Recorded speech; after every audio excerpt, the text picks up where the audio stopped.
Donate $11 a month to tunnel the towers at t2t.org. That's T, the number 2t.org. All right, Marlo Oaks, welcome to the program, sir. Thank you. Good to be here, Glenn. Thank you very much, and thank you for alerting me to this. This is horrifying. This is a new SEC proposal to allow for a creation of a new type of company. Tell us about it. Yeah, so basically a natural asset company, and really the heart of the problem is that it will permanently stop economically essential activities like grazing, mineral extraction, modern agriculture, severely curtail recreational access. We're basically talking about the destruction of rural America. And really it's an effort to take control of America's natural resources. This could be done through these natural asset companies from hostile nations that put money into these. And we're essentially placing a value on natural processes, things like, the biological systems that provide clean air, water, food, things like that, putting an economic value on those. It's really an arbitrary value. It represents massive transfer of wealth. This is just another scam. This is another financial scam to make people a lot of money, but this one, unlike the scams that cost us, almost our freedom last time in 2008, this one actually, if it goes through, if you buy, let's say, this stock in this company, you then can, you would be giving the money to buy up the right of all the minerals and even like the air, and you can't develop it because it's a forest and there's lots of clean air that's being generated, right? That's exactly right. And so basically the New York Stock Exchange went to the Securities and Exchange Commission and said, we need a rule that will allow us to list companies whose purpose isn't to make money, it's to provide ecological services. And what are those ecological services? Well, it is the biological systems that are creating clean air. So think of a forest, right? Taking carbon out of the air and converting it into oxygen. What is that worth? What are underground aquifers worth? The water that seeps through the ground and creates clean water. It's those kinds of what we think of God-given processes that are now going to be monetized in some way, and people who own these companies, who put money into these companies, they stand to benefit from that at the expense of our country. So now, are they? Let's say I'm a landowner and I have farmland and I have forest. Do I participate in this? Do I have to say yes? Everything is up for sale, or is this just kind of like air rights in New York, where you're just buying the rights of air? Well, there's as we know from ESG, the climate crisis is really driving the ESG, environmental social governance discussion. It's the same thing here, and there is a push, really an attack on energy and agriculture. Right. And so when we look at agriculture, we're seeing the squeezing of ranchers and farms, and these natural asset companies ban what's called industrial agriculture, which is essentially all agriculture that happens around the globe, because that's what produces the yields that are needed to feed the world population. And so if you ban industrial agriculture, you're talking about something that happened in Sri Lanka, which was the reduction of rice harvest 40 to 50%, leading to an 80% increase in prices there. It led to civil unrest, unbelievably, there, and that's what we're talking about. So let me have a very Western conversation with you. Most people in the East, they don't understand BLM land, and that is not Black Lives Matter. That is Bureau of Land Management. They own, in the West, a great portion of the land that farmers use to graze their cattle on, because it's just open land. And you pay a fee and you can raise your cattle on that land. and the government's supposed to take care of it.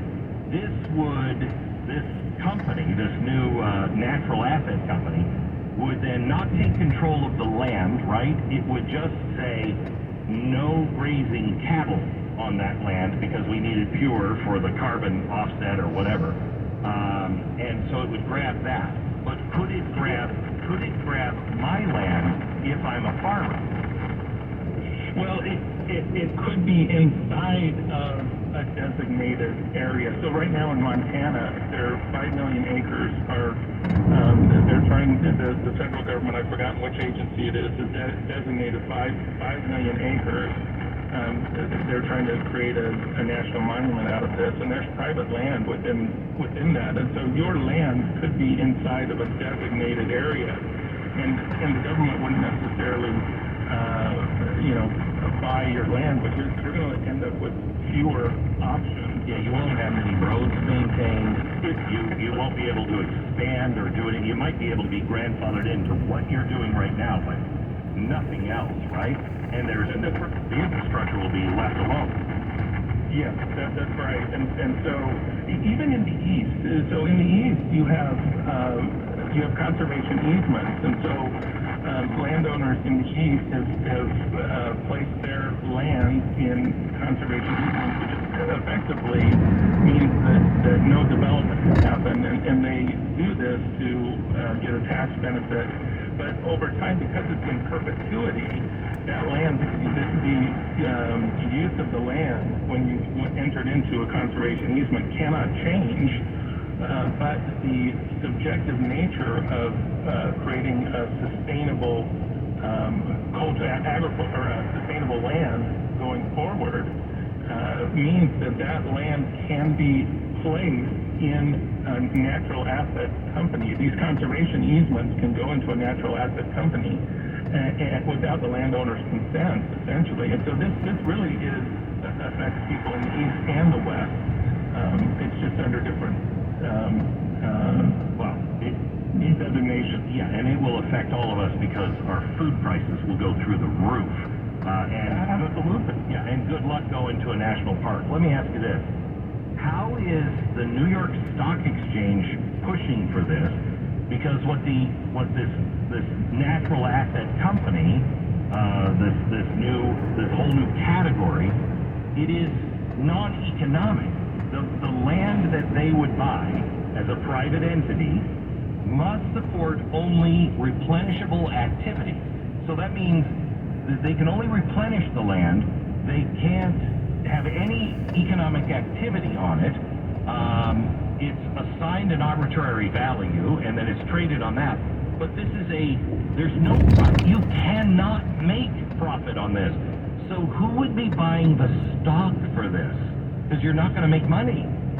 Well, you're not going to make money through traditional economic activity, but if companies have to be net zero, let's say you're emitting a lot of carbon, then you will have an incentive to buy into natural asset companies that will provide potentially carbon offsets through these natural processes. Right. That's one way to drive artificial value. So I am putting a lot of pollution up in the air. But if I buy part of Yellowstone or part of, Montana that can no longer be developed, then I can use that and say, yeah, but I've got all these trees producing all this fresh air. Exactly. This is so evil. This is so incredibly evil. Yeah, we thought of natural processes as sort of God-given, right? And you and I are walking carbon emitters. I mean, when we breathe out, we're emitting 4% carbon. And so what happens when each of us individually have a carbon footprint that we have to offset? The wealthy can easily do it. They just go out and buy, access to NACs, but it's the poorest among us. Suddenly, are they going to have to pay for their carbon emission, and then that is going to incentivize car reduction, getting people out of cars and walking and bicycles and things like that. And you can see where this goes. Yeah, most importantly, this gives a public-private partnership a chance to enrich all of the very wealthy anyway. And it is, it is like, what was it that almost brought us down to 2008? Derivatives. It's like derivatives. You're selling garbage. You're not selling anything. Nobody really owns anything if you keep selling, you know, these derivatives. It's a scam. This is the same thing at a global scale. Well, and you think about what is America? What's one of the greatest assets of America? It's our natural resources. They're incredible, and this allows not just wealthy investors, but we're talking about countries like China or Russia or you know, Iran, whoever, that has a ton of money in these sovereign wealth to buy into a natural asset company because they'll raise money. Well, if I am in China and I want to cripple the United States, I just take West Texas and I buy up all of it in one of these companies, and they can no longer drill. That's right. That's exactly right. We're suicidal.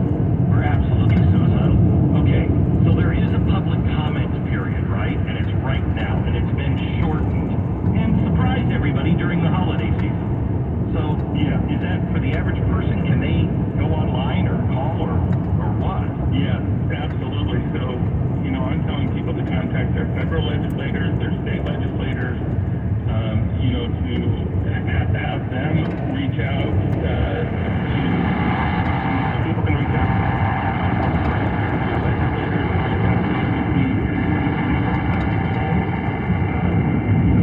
your governor, your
CPR, just go to glennbeckart.com. Today is the last day. Bidding ends soon.